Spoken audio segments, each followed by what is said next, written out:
Hello and welcome to today's video. Today I have a little chopping block series that I'd like to introduce on my channel. I have recently, for those of you who don't know, or maybe you've heard me say this a million times, Bo and I moved into a new town, moved into a new house, and yeah, I'm just kind of like realizing that I have so much stuff and I'd like to kind of downsize, and I have I'll try if I can to get a little video shot of what my makeup collection currently is looking like storage wise, and I have a very limited amount of space, and I'm realizing that like there are products that I haven't touched in a couple of years because they were in storage. I just don't know if I like them. I cannot remember what I think of them, and I'm in a decluttering mood. I don't know why. Like I think it's like that nesting instinct that's still sticking around from being pregnant. So I'm really excited to kind of work through some products, get to know them. I asked people on Instagram how many times they try to use a product before they decide whether or not to declutter, like in a chopping block style way. A lot of people, there was a lot of numbers thrown at me. 5 was a very common number, 10 was a very common number. Sometimes people said a month. There were lots of different answers, and I was very appreciative of the feedback, and so it got me thinking that I'm gonna give myself a month to use the product. I'm gonna try to use the product at least 5 times. I would like to try to use the product more than 5 times, but being realistic, I have a newborn and I just don't know if I'm gonna have that time always. So I have probably 8 products I think out in front of me, and I'm going to show you these products. I'm going to again try to use them for the next month and decide whether or not they're going to stay in my collection. Like, can I or do I like them enough to pan them is kind of what I'm thinking, or are they useful? Some of these products I'm going to be swatching and comparing to others, not just wearing. But the first one is one I'll go ahead and talk about. This is the Makeup Revolution Conceal and Define Full Coverage Foundation. I also want to like push myself. I can't even remember if this like color is correct for my face. Like through the glass bottle, which I realize is frosted, it looks too light. So if it doesn't match, I don't really want to keep a lighter foundation to mix with others. I don't often mix like foundations, so if this doesn't work shade wise, or I can't see value in it enough to pan it, then I'd like to be able to let it go. I haven't worn this probably in 2 years, so this is the first one on my chopping block that I'm excited to see whether or not it's worthy of staying around in my collection. Next up, I have a couple face products here. I have a Pearlescent pink blush from Wet n Wild. This is old, like this packaging is old, it's broken. I've hit pan on it, it's been in a previous project, and I remember liking it, but I also, at this point when I'm looking through my blush drawer, I don't really remember if it's unique enough to keep around. I'd like to kind of swatch it and compare it to some other blushes, some other formulas, and just see if it's something that is worth, does it bring value to my collection basically. So this one is one. I'll give you a little swatch of it. I remember it's a beautiful like pinky, slightly corally shade, but again, I don't know if it's special enough to keep around, especially the fact that the packaging is broken. That's super annoying to me. And then next up, I have the Essence Pure Nude Highlighter. This is one that back in the day was super popular on YouTube, baked highlight. I remember people raving about it.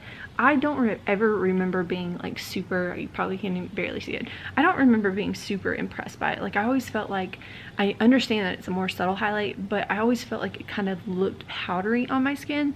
So I'd like to kind of give myself a good at least 5 uses, hopefully closer to 10.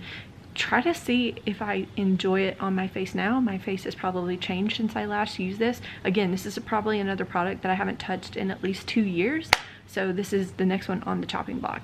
All right, product number 4, I have an oldie like YouTube here. This is the Infallible L'Oreal Shadow in the shade Amber Rush. I remember looking high and low for this dang thing. I've gifted it to people because I always thought like, oh, this is a beautiful, easy, ooh, it's a little chunky shadow. And again, looking through my palette collection, I'm pretty sure this is gonna be one that I'm like, oh, I can dupe this pretty easily. It's just a rose gold shade, and I used to wear it as like a one and done kind of thing. But again, I want to look through my collection, see what I have comparable to it, and if there are shades in like an ABH palette that I have, or a Natasha Denona palette that I have that look like this, I'm definitely not going to reach for this over those. Probably those formulas are probably slightly better, so I'd like to kind of wear it, but then also kind of rummage through my collection, make sure it's not unique enough to keep. But yeah, that is number 4 in the chopping block here. Then I have 3 lip products, because I was gonna do 5 products, but then I was like, well, let me just pull out 1 or 2 too many, because I can never like rein it in. But yeah, the first one is a liquid lip. I imagine that I might end up getting rid of my liquid lips a little easier. I just find that, especially here, my lips are so dry. I don't think that I'm gonna be reaching for liquid lips that often, so I especially want to get rid of shades that probably are more like less unique. Like, I do like understand that there are some darker shades that you want to like stick and stay in place, but a little pink shade like San Paulo here, this one probably is not that unique. I don't know. I mean, it is pink and it is beautiful, but I don't know if it's one that I'm like, does it need to be budge proof? Is it special enough to where I should keep it? Still smells fine. That's kind of a miracle in and of itself, because this thing is really old. But yeah, that's item number 5. Let's go to number 6 and 7. I have like 2 lipsticks kind of in the same formula style here, like soft, kind of more sheer cream kind of finished lipsticks. This first one is HD Sand from Revlon, and I've used up HD Desert because I like this formula so much. It's right here. This one's a really pretty shade. I want to see if, I can't remember if it was Desert or this one in Sand that was, there was one of them that was almost a little too light, and I don't know if I used the one that was up that was too light and this is the better shade for me. So one of them was like a good, like perfect nude shade. So this is one that I want to see, do I want to pan it? If I don't want to pan it because it's a nude, I think I should get rid of it. But if it's something that I'm willing to pan, then it stays around. Now this one from NYX in the shade, I think it's like Flutter Kiss. Yeah, Flutter Kiss. This is one that I barely remember how I feel about it. It's a little bit more cool tone, a little bit more matte. But at the same time, I want to say there's a little bit of a white base in it, and I can't remember how flattering it is on me. So that's one that, and the packaging starting to like crack. Probably can't see it, which is pretty annoying because the lid doesn't stay on very well. So I kind of want to take all that into consideration. Is it unique? I want to make sure that I swatch again all of these lipsticks. I just threw one. I want to make sure that I'm swatching these lipsticks with other lipsticks in my collection. Make sure that these are formulas that I prefer if they're super close shade matches to other things, because I just kind of, I want to trim the fat. That makes sense in my collection. I want to be able to enjoy my collection, not feel overwhelmed by it. And yeah, I'm really excited to start this little chopping block series. I don't think that this is gonna overwhelm me at the moment, but we'll see come update number 1 how I'm feeling. I feel like this next month is gonna be a good trial run for what's realistic to work on, like the number of items to work on in this kind of project. But yeah, I hope you're excited for this. Wish me luck. Please feel free to give me feedback, tips about a chopping block series. I've never done one on my channel. But yeah, make sure you say hello, and I'll see you in the next one.